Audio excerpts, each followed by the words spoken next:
by 11%, continued focus on infra. There has been visible changes in and around us when we look at roadways, etc. Those that were expecting tax breaks come away disappointed. We continue with the same tax slabs for both direct and indirect taxes, personal and corporate. So no changes there, which was to be perhaps expected. As I had said in the very beginning, viewers, that a government conscious of its legacy, which has been a disciplined one, would not really go there and break the bank, and that has not happened. Rural sector getting a lot of attention in this budget, so did women. And let's try to get some initial assessments. First from you, Mr. Chikkarmani. What do you make of Nirmala Sitharaman's vote on account budget? It is as predicted. Earlier I had written, and in the morning we had discussed also on this, that she will continue to keep fiscal consolidation in mind. She'll keep it going. There will be no new tax policies or any kind of rebates, etc. coming, and she has done exactly that. This was a vote on account, and a vote on account is what she has delivered. I had also forecasted that she would talk about the past 10 years and give a vision for the next, for the future. She did that, though I feel it wasn't adequate. I had expected her to speak far more. Well, viewers, the top news, of course, coming out of that is that there has been no monumental announcement in tune really with what was to be expected from the finance minister in a simple vote on account. Yes, there have been a lot of promises that have been made to various sections of the society, but fundamentally, if the middle class was expecting tax breaks, if corporate India was expecting tax breaks, that hasn't quite happened. Also, of course, the one headline that's probably going to stir the markets and perhaps already has is that the economy is on fiscal glide path, which is fundamentally important to those who are looking at the health of the economy. At least that's what we are being told. Let me bring you in on this, Gaurav. Let me just bring you in on some of the points that perhaps you will take away from this. But let me tell you, before we move to our experts, very, very quickly, viewers, it has been a very workmanlike focus by Nirmala Sitharaman on charting out what is really going to be a disciplined approach to expenditure, keeping within very narrow limits and benchmarks that the government had set for itself. Revenues have exceeded expectations.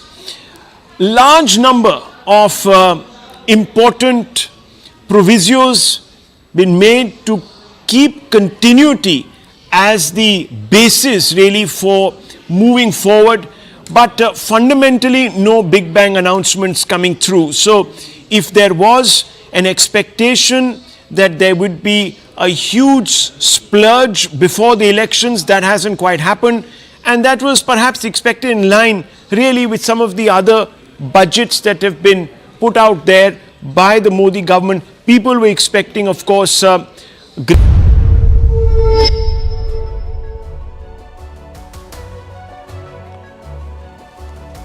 Hello, Namaskar. This is First Post and you're watching Vantage with me, Palki Sharma.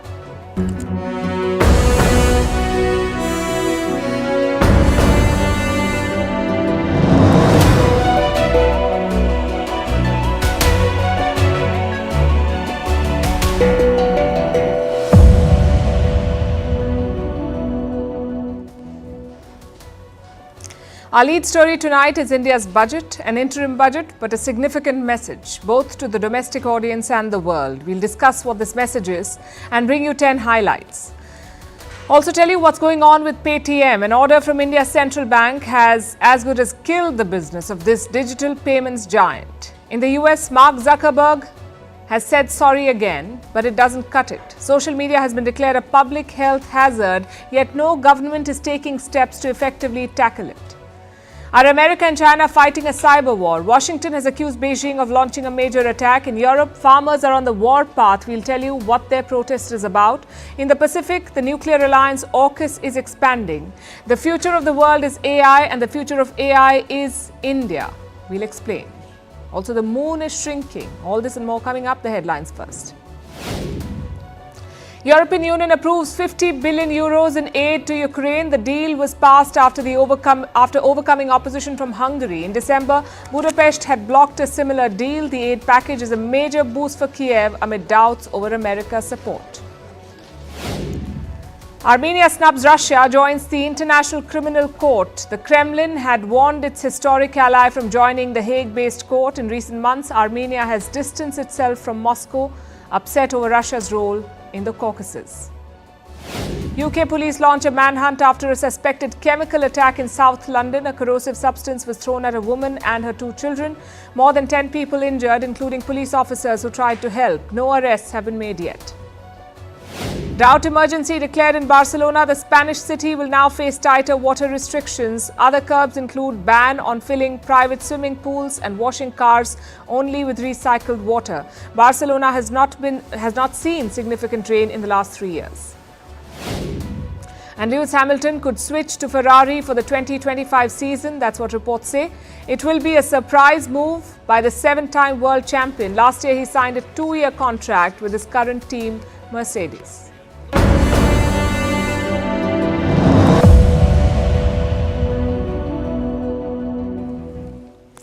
It was budget day in India today. An interim budget was passed, the last budget before the upcoming general election, which is why it's an interim budget. In an election year, the full budget is not presented because a new government will be formed in a few months and they will bring a new budget.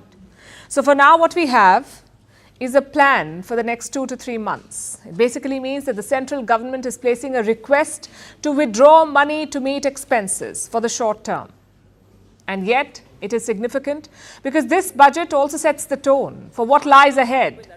It outlines policy priorities, areas where money will be allocated, and schemes that will shape India's growth story. So what does today's budget tell us? What are the focus areas and key takeaways? We've put together 10 highlights for you. Number 1 is taxation. It's the big talking point in every budget. Everyone wants to know this. How are tax slabs changing? Well, this time, they're not. No change in taxes. Your present income tax slabs remain intact. So if your earning has not changed, you'll continue paying the same amount of tax. Over the last 10 years, the direct tax collections have more than trebled and the return filers swelled 2.4 times. I would like to assure the taxpayers that their contributions have been used wisely for the development of the country and welfare of its people.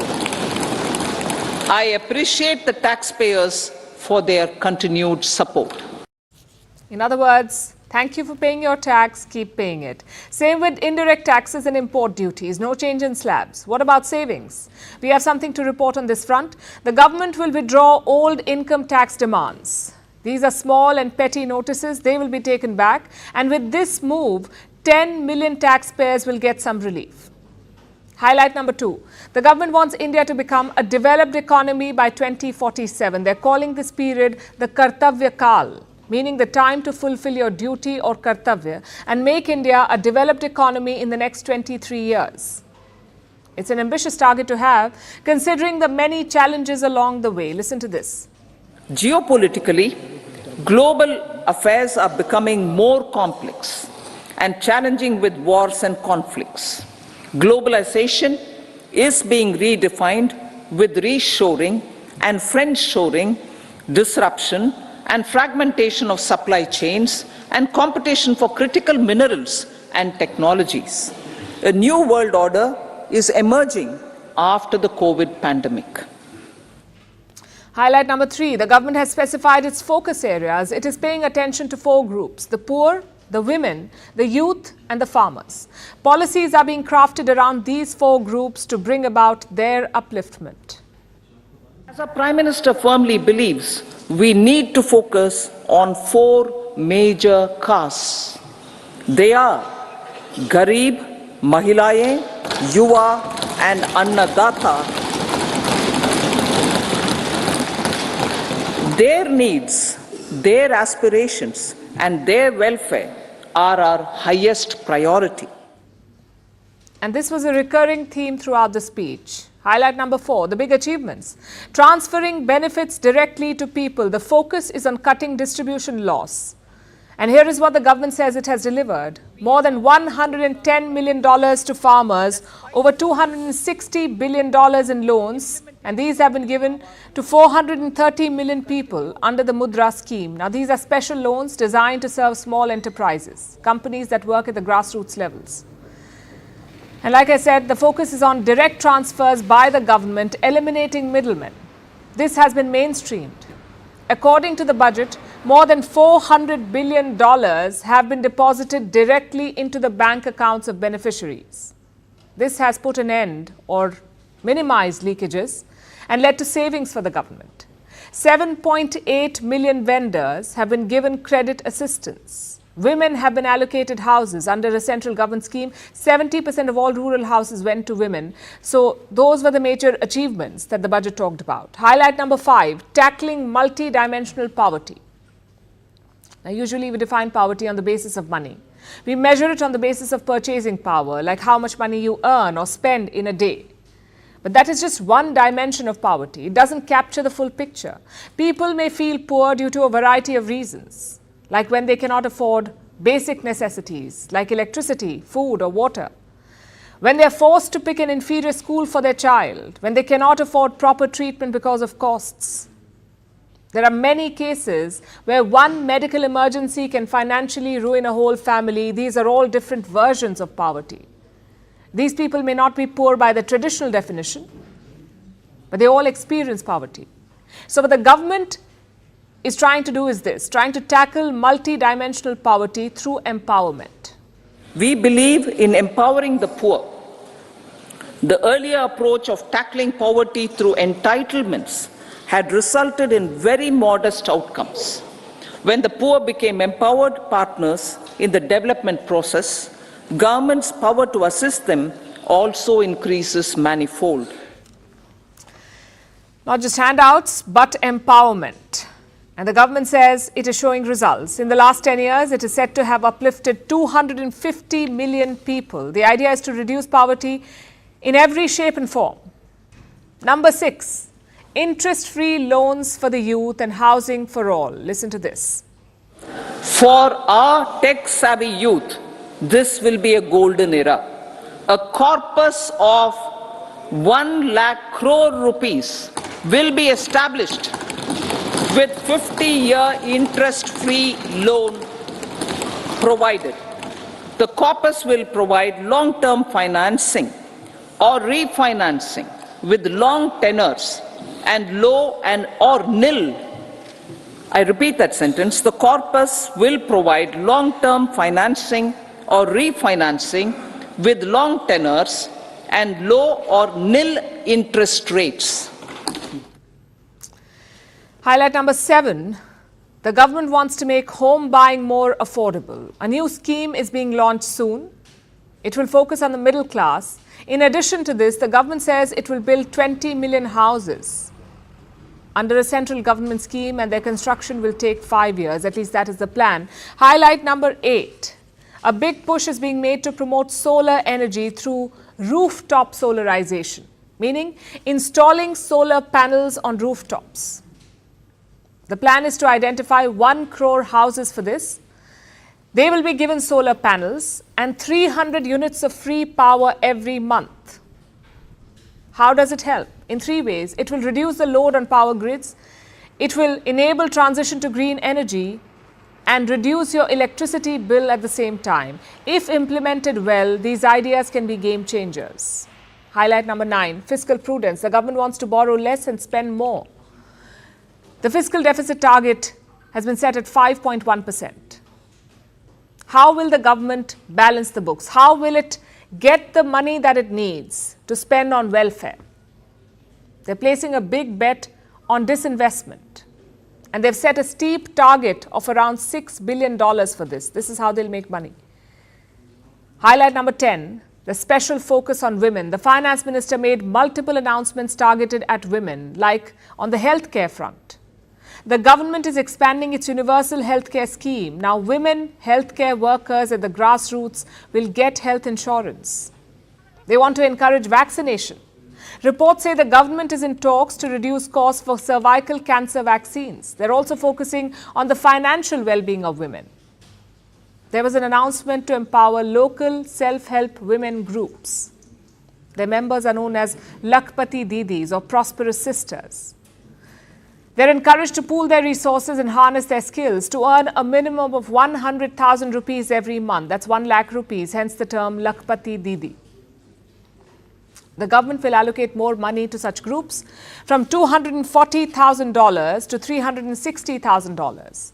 Prime Minister Modi spoke after the budget speech today and he called the budget incisive and innovative. इस budget में continuity का confidence है। ये budget विकसित भारत के 4 स्तंभ युवा, गरीब, महिला और किसान सभी को एम्पावर करेगा। So those were the key highlights of the Interim Budget 2024.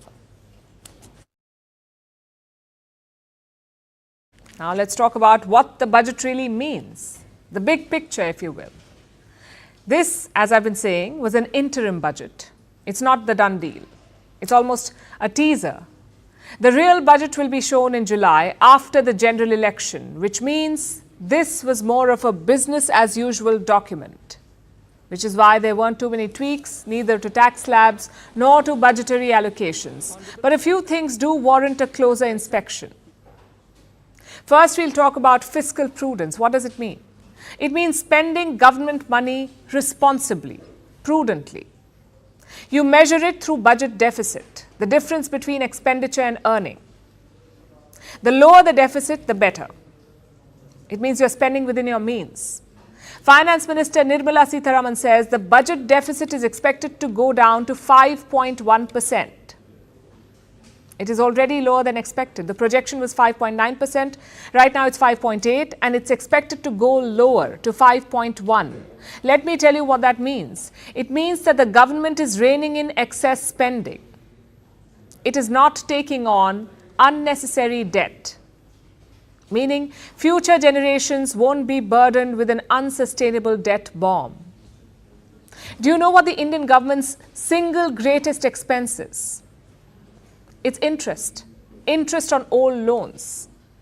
It was at 10.55 lakh crore rupees in 2023-24, 10.5 lakh crore rupees. It will be 11.9 lakh crores in 2024-25, almost 12 lakh crore rupees of interest. That's more than the government spending on defense and transport combined. This needs to be whittled down, and that's what the Indian government aims to do, tackle the unsustainable debt. This requires a steady hand, a willingness to cut back on extravagant expenses, and that is reflected in today's budget. It also reflects something else, confidence, as the Prime Minister put it. The present government seems confident about its return to power, so it doesn't plan to spend money on wooing voters. Instead, it is tightening its purse strings, confident that its track record will see its return to power. This allows the Indian government to remain financially responsible, even on the eve of elections.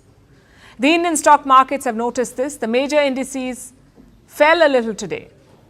Sensex by 0.15%, Nifty by 0.13%, but nothing devastating despite the lack of government largesse. It is a sign of a strong economy, not reliant on handouts. And that is why it's business as usual, and that's a good thing for everyone, even India's neighbors. We took a close look at one area of today's budget, the allocation to India's External Affairs Ministry. How much money are they getting? Specifically, the grants and loans to foreign governments. We give money to other countries in the form of grants and loans. This is to try and get an idea about foreign policy priorities. How much money are we giving? To which countries? One point of interest was the Maldives. As you know, India and the Maldives are going through a bit of a rough patch at the moment, with their new president, Mohammad Muizzu, taking every opportunity to insult India. But New Delhi has not taken this to heart. India has allocated more grants to the Maldives than it did last year. India's 2023-24 allocation was 400 crore rupees. This time it is 600 crores. And this is not a hard limit. There can be more. Indian grants to the Maldives were worth almost double of last year's allocation. So we gave them much more than what the allocation was. So President Muizzu's India Out campaign clearly has not broken ties, and there's still hope of the Maldives mending relations with or without Muizzu. He faces impeachment, remember.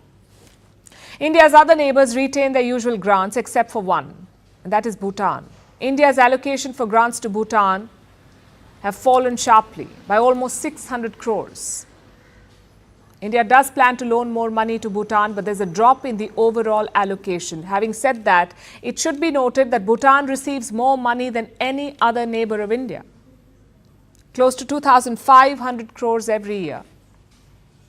Compare this to an Afghanistan that gets some 200 crores. And even less for Sri Lanka and Bangladesh. However things pan out externally, it seems the Indian government's domestic agenda is quite concrete, and that stability can only mean good things for India.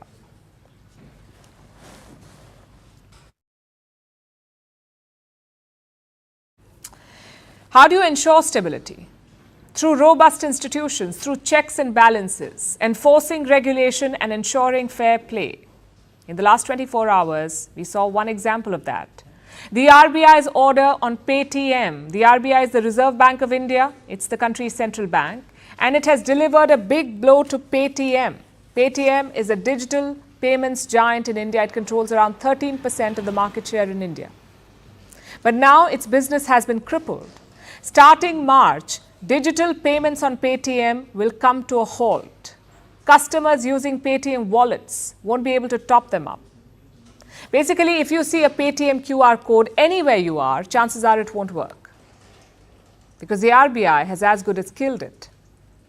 Now, to be clear, Paytm still has a license to operate in India, but the RBI order has put it under significant constraints. So starting March, Paytm won't be able to process most payments, and that poses a problem because Paytm says it caters to 500 million Indians. 500 million Indians. The company has opened 300 million digital wallets and 30 million bank accounts. That's a lot of people and a lot of accounts. Come March, all these accounts will become useless. And this is a strong move by the Reserve Bank of India. It's a sweeping order.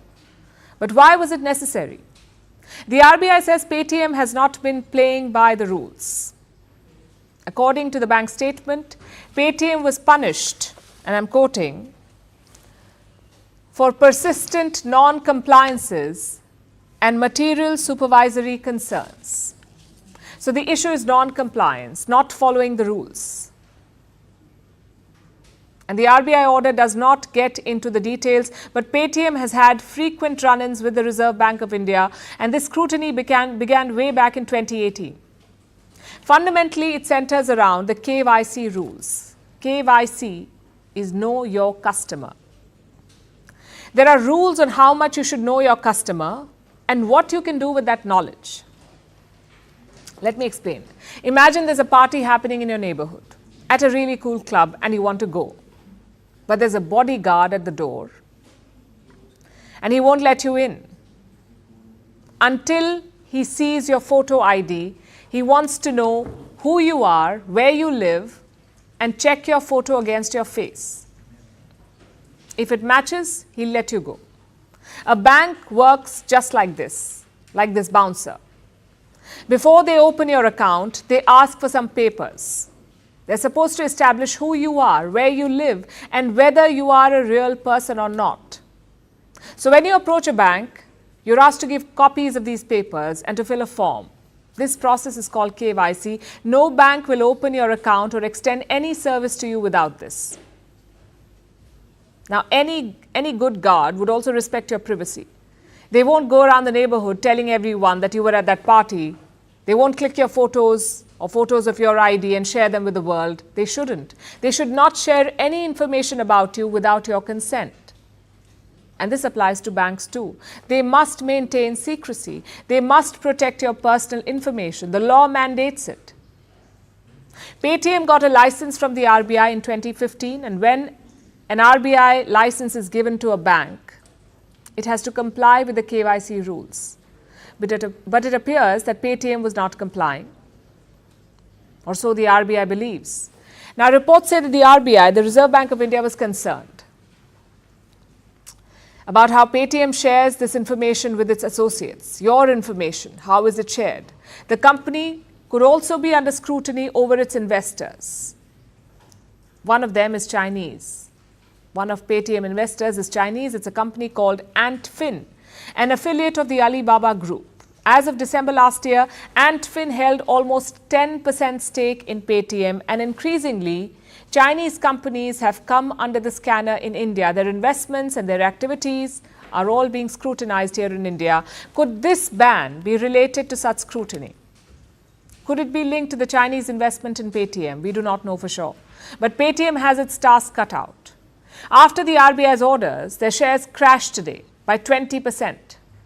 The company says it is taking immediate steps to comply with the RBI's directions and to address its concerns. But the crackdown sends a message to all, especially to other digital payment providers. While they bring a payment revolution in India, they cannot play fast and loose with the rules.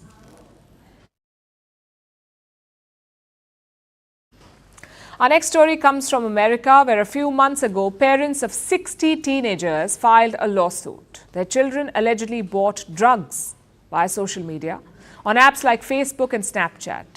Some of these drugs were fentanyl-laced pills. The teens overdosed, and some of them died. So yesterday, a fiery hearing was held in the US Senate, and drugs were not the only issue at hand. It was also about harmful messaging, online bullying, harassment, sexual exploitation, self-harm, and predatory marketing. The 7 plagues of social media. CEOs of 5 tech giants were present. They were questioned for almost 4 hours. The senators battered them. They accused the companies of failing to protect children on their platforms and, quote-unquote, having blood on their hands.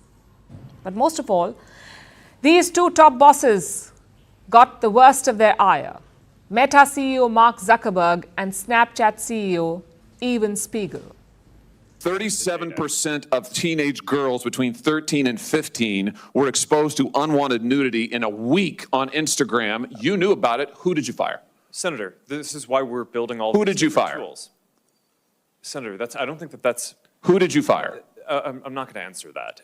Because you didn't fire anybody, right?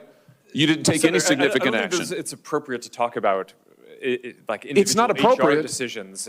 Do you know who's sitting behind you? Senator, our job and what we take seriously is making sure that we build industry-leading tools, find harmful To content, make money. take it off the services. Have you apologized to the victims? Show them the pictures. Would you like to apologize for what you've done to these good people? I'm sorry for everything that you've all been through. It's terrible. No one should have to go through the things that your families have suffered. And this is why we invested so much and are going to continue doing industry-leading efforts to make sure that no one has to go through the types of things that your families have had to suffer. Tech giants are like the British monarchy. They acknowledge the loot and the slavery, but they refuse to apologize for it. And they fail to make amends. So Mark Zuckerberg's apology has gone viral, even if he was guilt-tripped into it. It was a grand gesture, great for the pictures. But what came out of this hearing? Nothing constructive. The big cats were grilled. Most of their answers were defensive. They were asked about their steps to protect children online, and their answers were lukewarm. The Kids Online Safety Act was discussed. This is a proposed law in America, the Kids Online Safety Act. It requires social media sites to prevent harm to minors. 3 out of 5 CEOs did not pledge their support to it. Did the top bosses of these mammoth tech giants even want to attend the hearing? Not particularly. 3 out of 5 were sent government-issued subpoenas. They were practically dragged to this hearing. It's a sad state of affairs, but it's not shocking. The Congress has held dozens of such hearings. But children's online safety has stagnated. At this point, everyone knows the problem. Not just parents and teachers, but policy makers as well. They know that there is a problem. This month, the New York City mayor classified social media as a public health hazard. He called it an environmental toxin. And he's not being extra. Look at these numbers. Child sex images are more widely available than ever. The content on online platforms grew from 32 million in 2022 to over 36 million last year. 36 million pornographic images of children. In fact, last year, New Mexico's Attorney General sued Meta. He called it the world's single largest marketplace for pedophiles. On top of this, social media is fueling a mental health crisis. 46% adolescents say that social media makes them feel worse about their body image. 64% are often exposed to hate-based content. This is concerning beyond measure, and the inability to take action over it is just as frustrating.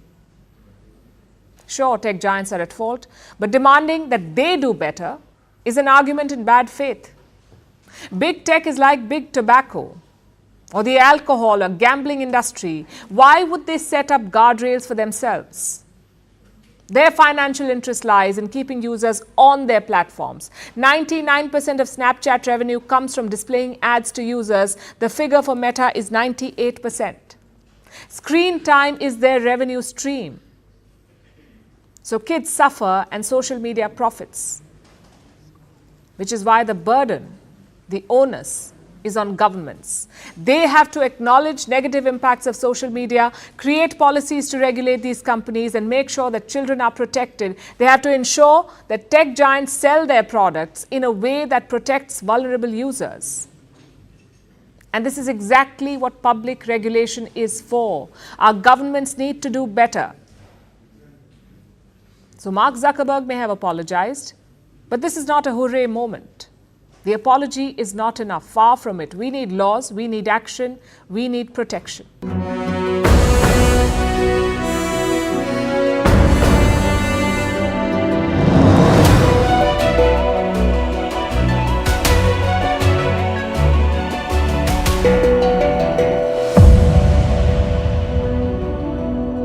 Corrected to inflation in certain heads of direct benefit transfers to farmers, etc. That hasn't quite also happened. The Prime Minister had made it quite clear that this would be a vote on account. It perhaps tells you that the government is quite confident of its electoral prospects going forward. It did not want to risk any of the hard work, the legacy that they have really built up in trying to sort of put together what has been a fundamentally disciplined outlook to expenditure. So that is something that it's quite clear that the government didn't want to sort of squander, and therefore we have seen the government sticking very, very closely to some of its own expectations of itself, especially when it comes to fiscal consolidation. Let me just walk you through some of the points that, of course, have been made by Nirmala Sitharaman in that budget. She's talked about coming back, increasing the ease of living, enhancing India's energy security, mass transport augmentation, middle class, especially the younger middle class, a housing plan for the middle class which is going to be sort of unrolled, a capex outlet hiked by 11%, which is a fundamental headline, women emancipation, especially focusing on women health, a large number of announcements under that, 50-year interest-free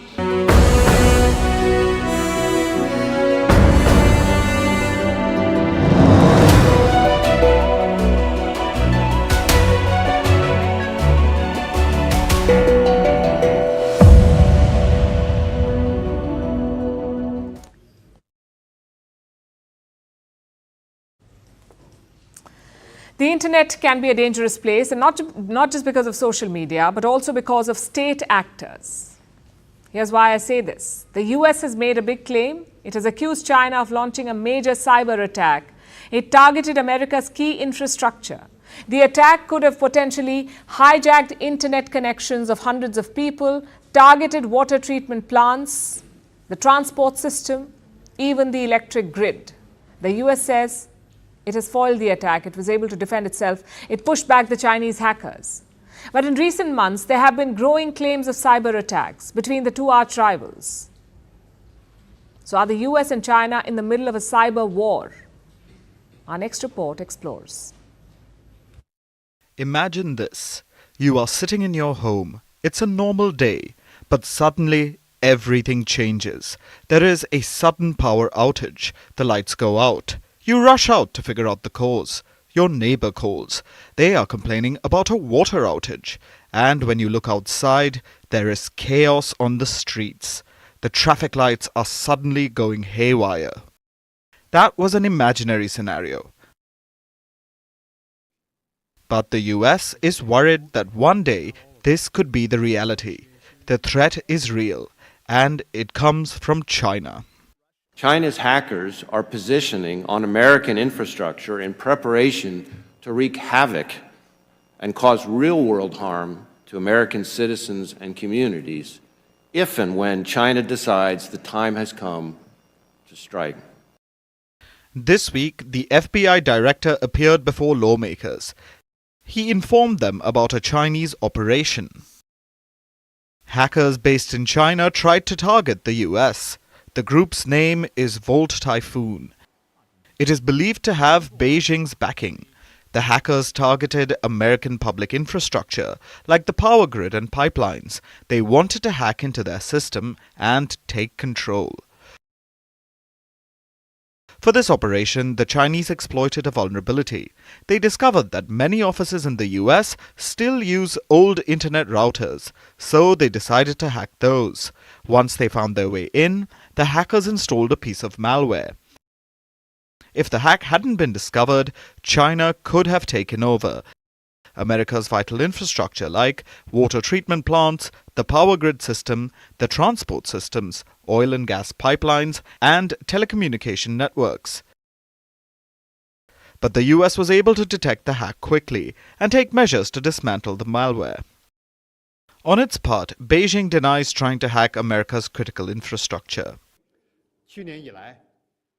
China firmly opposes and has cracked down on all forms of cyber attacks in accordance with the law. The US side jumped to conclusions in the absence of substantial evidence and made groundless accusations and smears against China, which is extremely irresponsible and confusing right with wrong. China is firmly opposed to this.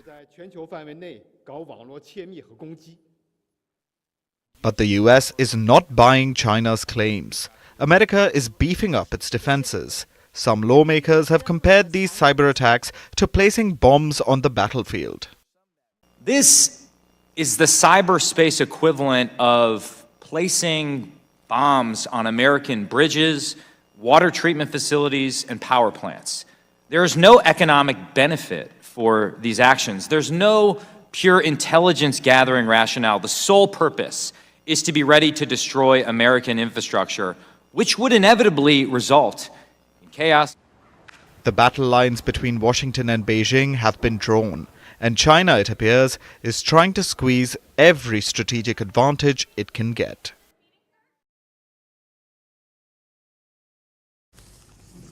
Now let's turn to Europe. European Union leaders are in Brussels. They're meeting to discuss Ukraine, funding to Ukraine. They've secured it.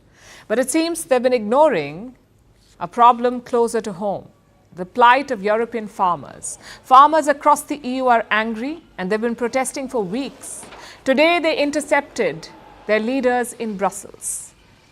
First of all, we decided to come here to join with other kind of European young farmers to create a unique voice, not against, but with the cooperation of the European Parliament and the other kind of politics, because we'd like to safeguard our tradition, our farmers' moods, our quality of food, but to safeguard the majority part of this kind of situation, the dignified incomes. He spoke about cooperation, but tempers were running high. Hundreds set up their tractors in front of the European Parliament building. The police erected barriers to keep the farmers out, but the building was pelted with eggs instead. Some farmers lit bonfires and fireworks. They set tires, cardboard boxes and hay ablaze. The police rushed to douse the flames and ended up hosing the protesting farmers as well. This led to even more anger. The farmers tried to tear down the barricades. They clashed with the police. A statue was toppled. It was pure chaos. This is what happens when leaders do not listen.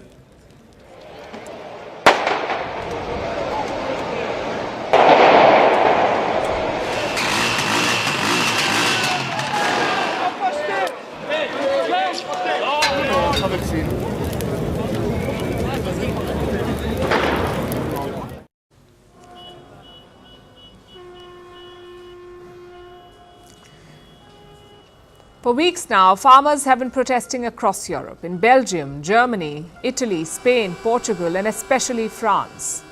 Farmers in every corner of the EU are angry. Because we are protesting today against so many rules from Europe. It's too many for doing a normal farming. They're angry at EU regulations, angry at the loss of subsidies, and angry at cheap imports unfairly undercutting their livelihoods. The European Union has strict regulations when it comes to food quality, and the farmers have to adhere to this. And that is expensive. And green regulations add to this. The EU wants to reduce the environmental impact of farming, the greenhouse gas emissions, soil erosion, and the rest. Adhering to all these green rules also adds to the cost of farming. Farmers do get some subsidies to keep their overheads down, but some EU members wanted to reduce these subsidies. Germany and France wanted to cut the subsidy on agricultural diesel, for example. That is what sparked the protests in these countries. It led to an outpouring of pent-up anger because these farmers say they're being undermined. They adhere to the expensive EU rules, but their nations import food from elsewhere. One example is grain from Ukraine. Another is genetically modified corn from the Americas. European farmers feel let down by their own governments. They feel penalized for following the rules. And that anger and sorrow was on display in Brussels today. The European leaders say that they understand. And I'd be among one of quite a number of heads of government here who understand the pressures that our farmers are under, whether it's increased energy costs or fertiliser costs, new environmental regulations. It's kind of been layer on layer for farmers. We can't have a situation whereby we impose environmental regulations on farmers and then allow imports from countries that don't have those same regulations. That wouldn't be fair. But talk is cheap. The EU needs to do better by their farmers, find a balance between environment and livelihood, protect farmers from unfair competition and make farming viable again. If they do not, today's protest could just be the beginning.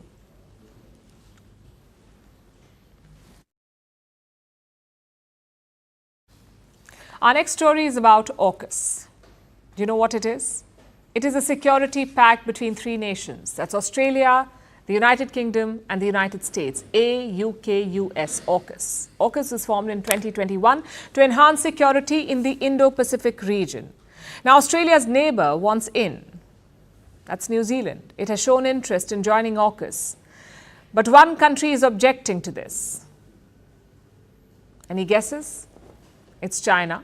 Beijing sees AUKUS as a threat. It is calling the group's expansion a wrong and dangerous path.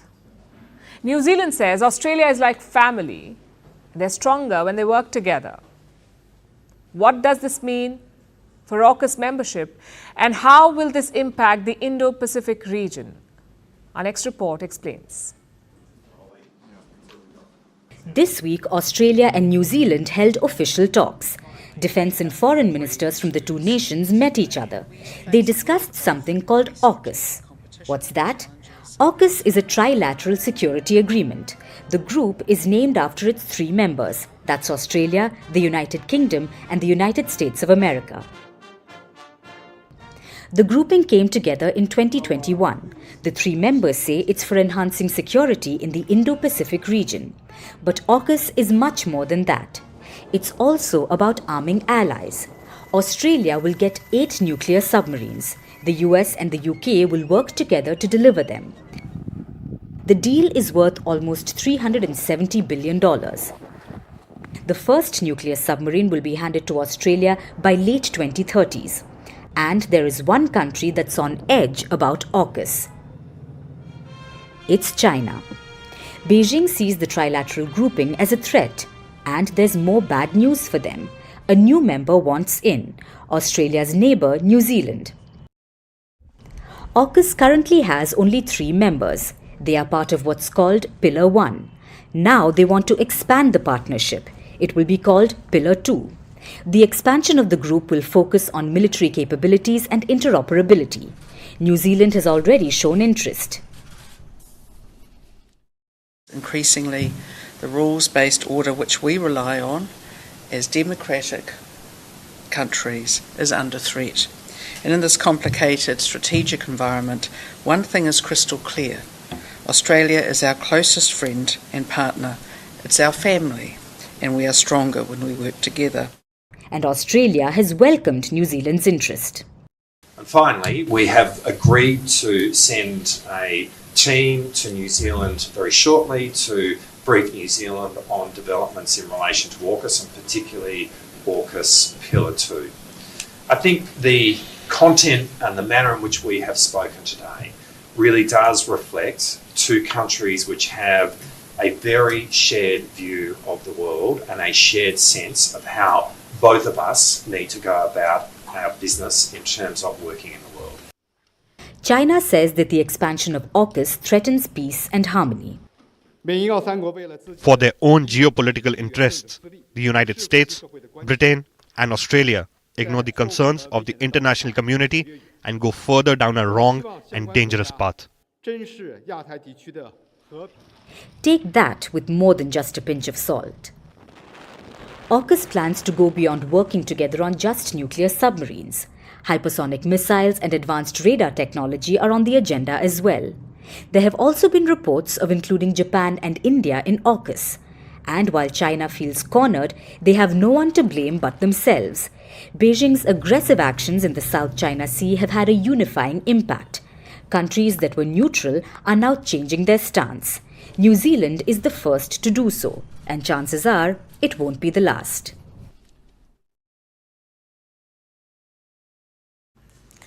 Now let's come back to India and talk about something other than the budget. There's another big development in India, something that will last for years to come. India is set to become a hub for artificial intelligence developers. Next week, we'll see AI tours by both Microsoft and Google. Microsoft CEO Satya Nadella is visiting Bengaluru and Mumbai on the 7th and 8th of this month. He will give talks about opportunities with AI.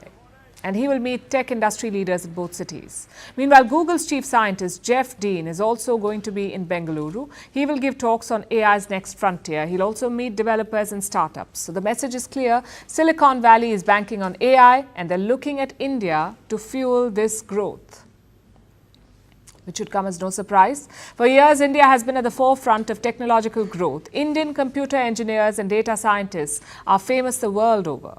Look at the 2 companies coming down, Microsoft and Google. Both are run by Indian origin engineers turned CEOs, Satya Nadella and Sundar Pichai. It is no coincidence that they reached the top and they're looking back at India for the next generation of developers.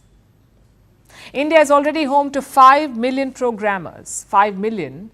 About 500,000 developers specializing in AI and data sciences. That's according to NASSCOM, in India's technology industry trade body, NASSCOM. Silicon Valley has seen the rich potential in India. Microsoft India and South Asia President Puneet Chandok has said, and I'm quoting, "Every 6th AI researcher, AI builder, AI developer is coming from India." And he's not alone. Microsoft Asia's President Ahmad Mazari pointed to GitHub, a Microsoft-owned platform for developers. He said, and I'm quoting, "Today, 1 in 4 AI projects on GitHub comes from India.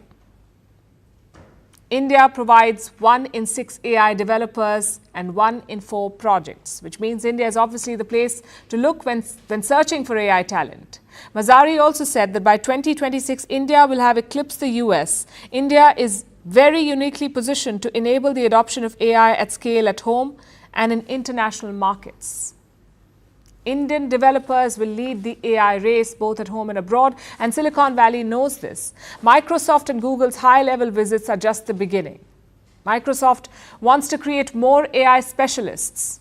It has announced a training program for developers. It says it will train 100,000 developers in artificial intelligence to transform more of India's programmers into AI specialists. And Indian firms are not far behind. IT giants Infosys and Tata Consultancy Services have begun AI training as well. They want to transform their existing workforce, get them familiar with artificial intelligence and export this expertise around the world. So the AI boom could be a huge opportunity for India, allowing for another conquest of Silicon Valley, or even better, a chance to make India the new hub. India is already contributing to the world. Microsoft's Chandok said, and I'm quoting again, India's influence extends beyond its borders as it is projected to contribute approximately 16% of the incremental global GDP. 16% of the incremental global GDP. With a base within the country, Indians could bring more of that growth home. It's something to think about. And it may be why the government of India plans to invest in deep tech. In the budget today, Nirmala Sitharaman announced a $12 billion corpus. It's for the youth, to give them long-term, low-interest financing, even up to 50-year interest-free loans. This corpus is to incentivize long-term tech growth and spur India's already vibrant AI sector. One thing is certain after all of this. AI is the future, and the future of AI is India.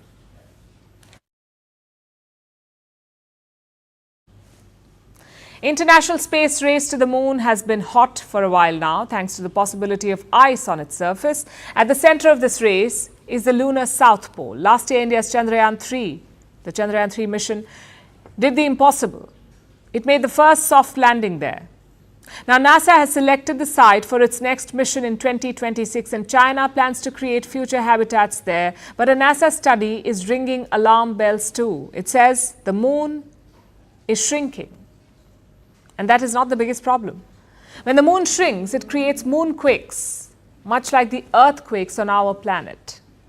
Each moonquake can last for a few hours. So why is the moon shrinking?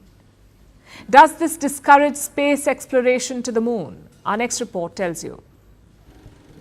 Frank Sinatra once famously sang, "Fly me to the moon." Now, someone may need to tell him that's probably not a good idea. We aren't saying this, a new study is. It was funded by NASA. We mention this so you know that we aren't just howling at the moon. This is serious business, and it is ringing alarm bells. The study says that the moon is shrinking. You heard that right. Our beloved moon is shrinking. Now, Gen Z may say, first craters, now wrinkles. Clearly the moon needs a skincare regime. But it's not that simple. Despite what its appearance may suggest, the moon has a hot interior. The outer layer of its interior is molten, and with time it keeps cooling off. As it cools, the moon shrinks. The interior volume changes, so the crust has to adjust, and the surface creases. Think of it like a drying grape. It shrivels into an ugly, wrinkled raisin. The same thing is happening to the moon. Like most things in space, this is a slow process. Over the past few million years, the moon has shrunk about 150 feet in circumference. But the shrinking is not the worst part. What it leads to is the problem. You see, the moon's surface is brittle, so when it shifts, the wrinkles formed are actually cracks, like faults on Earth. Faults are fracture zones on the surface. Because of this, the moon is prone to quakes. Much like earthquakes on our planet, it suffers moonquakes. They can last for hours and cause landslides. The strongest moonquake recorded was equivalent to a 5.0 magnitude earthquake. On Earth, this magnitude is considered moderate, but on the Moon, it is much worse, and such moonquakes could happen anywhere, even on the lunar South Pole. Yes, the South Pole, which scientists are constantly mooning over. The lunar South Pole is at the heart of a fierce space race because it may contain ice, which could further space exploration and help settle human colonies there. Last year, Russia's Luna 25 spacecraft attempted to reach it. It crashed en route. Days later, India's Chandrayaan-3 mission made the first successful soft landing in the area. Now, NASA has selected the region for its next mission, the Artemis 3 mission in 2026. And China wants to create future habitats there. Does a shrinking moon affect these plans? To an extent, yes. Moonquakes could be a problem for future manned landing missions, but the danger posed is limited, simply because the missions last for short durations. And moonquakes are infrequent. But for long-term plans, like sending future human settlers to the moon, moonquakes would be a problem. The only upside is the quakes would create a new opportunity. They would help us understand the moon better. So while this study may dampen some plans, it also illuminates the lunar surface further. Not in the real sense, of course. We have the sun for that.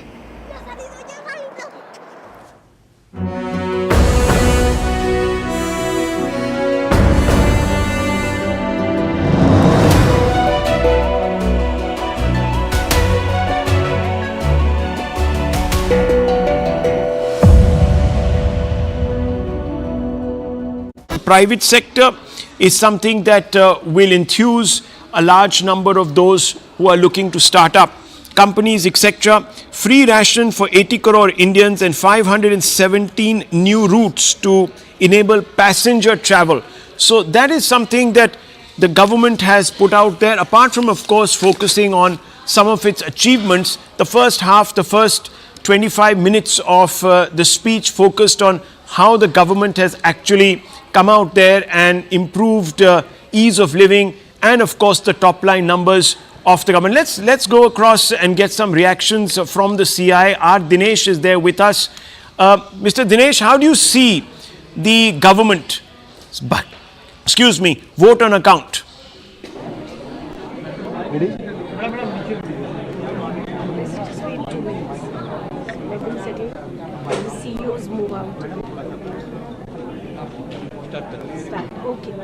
Start. So, the immediate reaction, thank you for joining us today. The immediate reaction would be that the consolidation of the fiscal deficit, and I think our recommendation initially was 5.4%, but it's a 5.1% is obviously a very significant step forward. But at the same time, not sacrificing the focus on growth, so the capex spend has increased by almost 11.1%, which is also very good. So the continued focus on infrastructure growth takes place. The third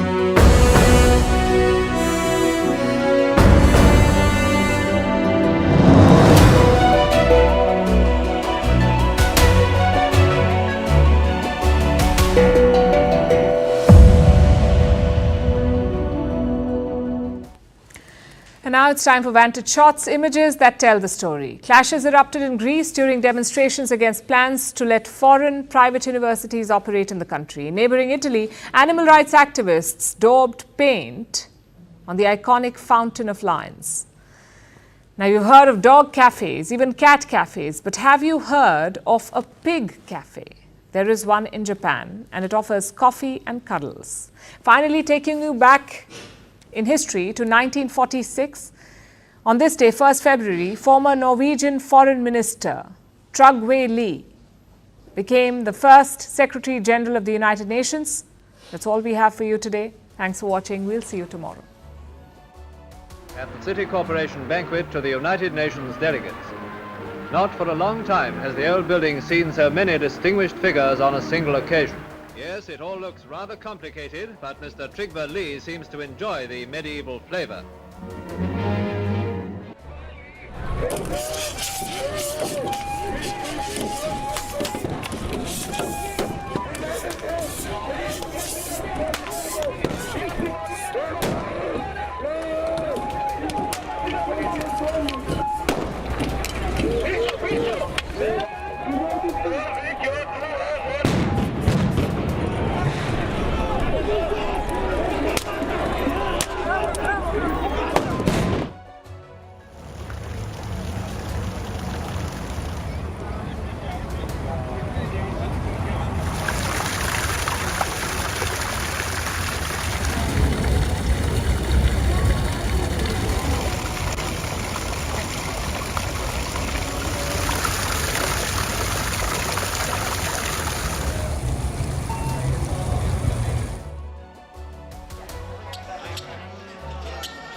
budget inclusive और innovative budget है।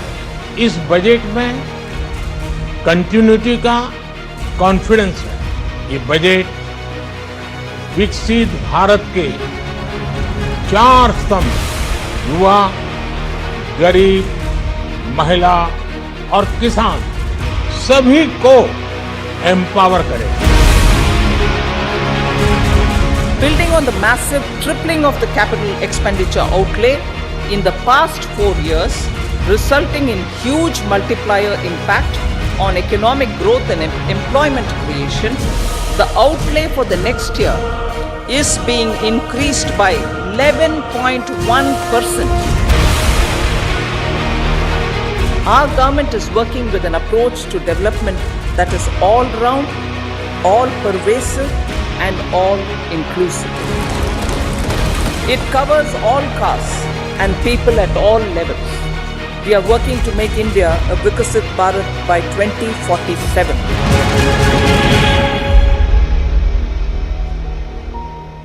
Hello and welcome to CNN News 18 with me, Ayushman Singh Jamwa. Ladies and gentlemen, Union Minister Nirmala Sitharaman presented the interim budget ahead of the 2024 Lok Sabha elections. The finance minister in her speech laid the government's focus on improving conditions for the poor, women, youth and farmers. She added that the next 5 years will see unprecedented economic growth in India and the government aims to create Viksit Bharat by 2047. The government's main focus has been on key infrastructure segments, namely railways, connectivity and power.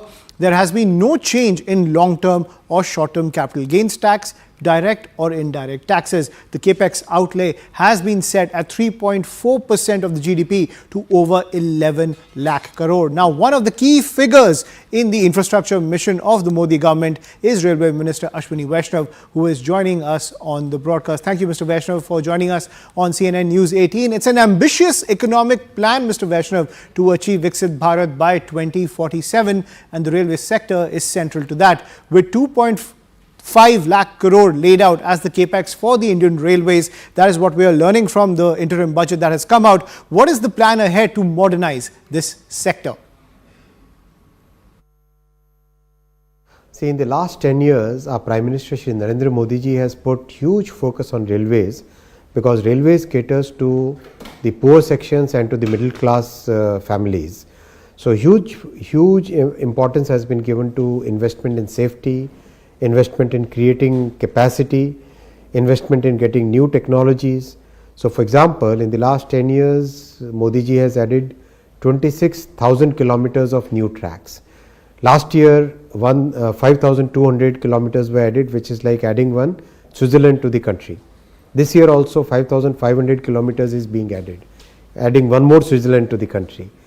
And in today's budget, major announcements have been made. First announcement is about 3 new corridors. Second is about upgrading 40,000 coaches.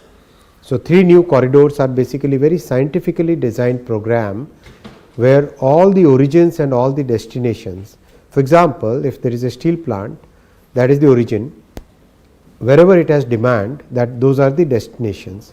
Similarly, let's say Patna is a big hub for originating traffic. Bangalore is a big hub for destination. So that kind of mapping has been done using the PM Gati Shakti portal, and it has been an exercise going on for 2 years now. Almost multiple number of ministries, industry associations, many stakeholders have been consulted, and a very comprehensive program for adding 40,000 kilometers of new tracks has been created over the next 8 years, 6 to 8 years, and this will add significant amount of capacity. This will be like adding one Germany level of network to Indian Railway network. So this is a huge increase in capacity which is needed, because we are carrying today 700 crore people. We have targeted 1,000 crore people to be carried by 2030. We are carrying 1,500 million ton cargo today. We have taken a target of carrying 3,000 million ton cargo by 2030. So with all these programs by 2030, 2031, as these 40,000 kilometers gets built out, the problem of waiting list will be over. Right. So capacity building is one of the key focus of the railway sector. But Mr. Vaishnav, one of the key aspects of the infrastructure revamp is the Atmanirbhar mission. Where do you stand today when it comes to self-sufficiency, and what is the game plan ahead given the budget's focus on the sector? Absolutely. The entire Vande Bharat program is a very good example of Atmanirbhar Bharat. The entire train has been designed and manufactured in our country. Amrit Bharat train is another very good example of Atmanirbhar Bharat. Our focus is on mastering some of the major technologies, and in the next 2 to 3 years, or maybe 3 years, we should be looking at exporting these technologies. The Kavach is a good candidate for export. Vande Bharat is a very good candidate for export. 9,000 horsepower locomotives will be another very good candidate for exports. Forged wheels will be another very good candidate for exports. So multiple items we will start exporting. From being an importer 10 years back, now we are becoming exporters. Absolutely. That is a game changer when it comes to the railway sector. But with more modern and high-tech trains, Mr. Vaishnav, entering the railway sector, there are still concerns surrounding station facilities and cleanliness, namely in the big cities. Now, given the drive to achieve international standards, what is being done to address those concerns to make the Indian Railways a truly global model? Where is world's largest station redevelopment program happening? In India, 1,300 stations are being rebuilt. You go and see around Jaipur station, Bhubaneswar station, Chennai, Alambur station, Bangalore, Yashwantpur station, Ranchi station, Hatia station. So many stations across the country, 1,300 stations in one go are being reconstructed. It's the largest station redevelopment program anywhere taken up in the world. So this was announced in last budget, and progress is very good. Lots of places the station construction has reached second floor, and huge progress is there, and very focused work is going on. So stations also will be totally new. Passenger experience will totally change in the coming years. Right, so passenger experience will change in the coming years. That is a huge message to the people of this country. But Mr. Vaishnav, you highlighted this earlier, that 3 new corridors for the railways, the energy, mineral and cement corridor, the port connectivity corridor and the high traffic density corridor. Now, in the largest scheme of things, in the macro view of the Indian economy, how is this an economic game changer? This is a very important concept. See, if we transport by rail, we are saving 90% on the CO2 emissions. 90%, right? Cost wise, close to 50% saving is there. So how do we reduce the cost of logistics in the country? We are growing at 6 to 8% consistent growth rate, right? With this growth rate, the total cargo in the country is going to increase from the current levels of 5,000 million ton to about 8,000 million ton. Even if we are able to take half of this growth in railways, we will be saving about 1,600 crore liters of diesel for the country. Imagine the impact on pollution, imagine the impact on balance of payment, imagine the impact on our current account deficit. All that is a very significant part of the overall strategy. Imagine the impact on cost of logistics, right? So that's why very focused way we are increasing the capacity, we have increased the production of electric locomotives. The number of locomotives we are producing is more than about 1,000, which is more than the total production happening in the entire continent of Europe, right? So that is the pace, that is the scale at which work is happening. So Gati Shakti when it comes to the railway sector is only expanding. Mr. Vaishnav, one crucial aspect of the railways is safety, and you highlighted the Kavach tech and how it can become an export in a few years. What is the progress to make safety concerns a thing of the past, to make something like Kavach tech a pan-India reality? Progress is actually very good. If you look at it, the technology started in 2016. Globally, this kind of technology started in 1990, but the governments of those periods, especially led by Congress governments, never had any focus on safety. But when Prime Minister Modi ji took responsibility of the country in 2014, his first focus was on safety. So 2016, the first national automatic train protection system was approved, trials were done. 2016 to 2019, the safety certifications happened. Multiple other trials happened, lots and lots of certifications are required because the safety is of SIL 4 level, SIL 4 level, which is the highest safety standard in the world. Then 2019 onwards, actual serial production and the implementation started. Of course, 20 and 21 were COVID years, but now it's very rapid progress. Optical fiber cable of 3040 kilometers have already been installed. 269 towers have been installed for Kavach. 186 data centers have been already completed, commissioned. 827 kilometers of track side Kavach equipment has been installed. So that way there is huge focus and very good progress on Kavach. Now 2 more new manufacturers are about to get approval in the next 1 year. So overall there is significant ramping up of Kavach, and I'm confident that in the coming years we will see Kavach as a major part of the entire technology suite.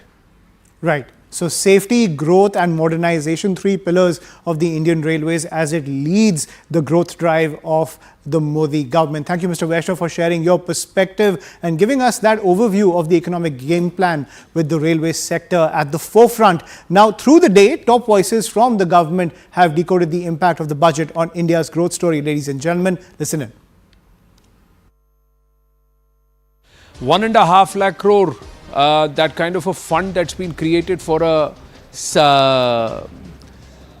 sunrise sectors, innovation, technology space. How critical or important is it, sir?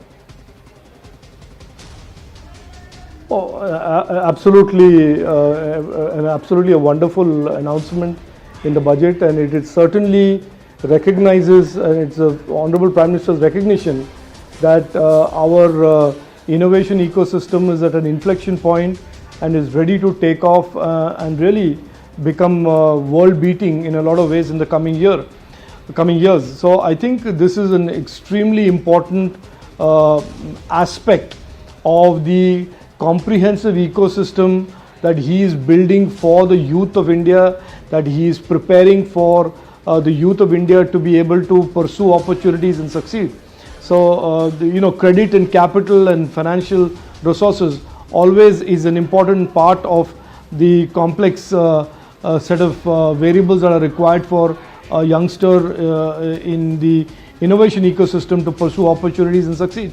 And I'm extremely happy today that along with the National Research Fund, he has also put aside this type of outlay that will be available for the young entrepreneurs and the companies that are engaged in innovation and research. There is also a fund for deep tech in defense, but there seems to be some ambiguity. What is this fund about? Can you shed some light, sir? No, I have the same information as you have. I don't have any other information, Anand. But certainly, look, even if you don't get the granular information today, it is signaling something very significant. It is signaling that the Honorable Prime Minister and the Finance Minister recognize that this entire effort of the last 8-9 years with Digital India and Startup India and the innovation and the entrepreneurship bug that is today spreading across all the smaller towns of the country, that needs to be further catalyzed, that needs to be further fueled, and that has tremendous opportunity to grow even further. And resources and financial resources are an important part of that equation that is very, very important for the coming generation. So I think the fact that he has announced this is a clear recognition in my mind that he believes, as we certainly know that he believes, that our country and our innovation and research ecosystem is poised to take our country into no longer being a consumer of other technologies from other countries, but being a producer of technologies, products, devices, platforms and solutions for India and for the rest of the world. Another signal from the interim budget or the vote on account budget, Rajiv ji, is Aayega to Modi hi. Now, is that confidence or is it arrogance? No, I don't think it's a signal from the budget, it's a signal from the people of India. I think any Indian today, even if you are the most prejudiced or the most distracted, if you compare the last 10 years of Prime Minister Narendra Modi ji, the decrepit, devastated economy that he inherited and what he has built out of the embers or the ruins that had been left behind by Manmohan Singh and Chidambaram into the 5th largest economy in the world, soon to be the 3rd largest economy in the world, a country that is today investing 11.5 crores of rupees on infrastructure, that is creating opportunities for coming generations, that is delivering governance in a way that has not been experienced by a country in all of the 65 years of independence before Prime Minister Narendra Modi ji strode into Delhi. So I think there is no need for anybody to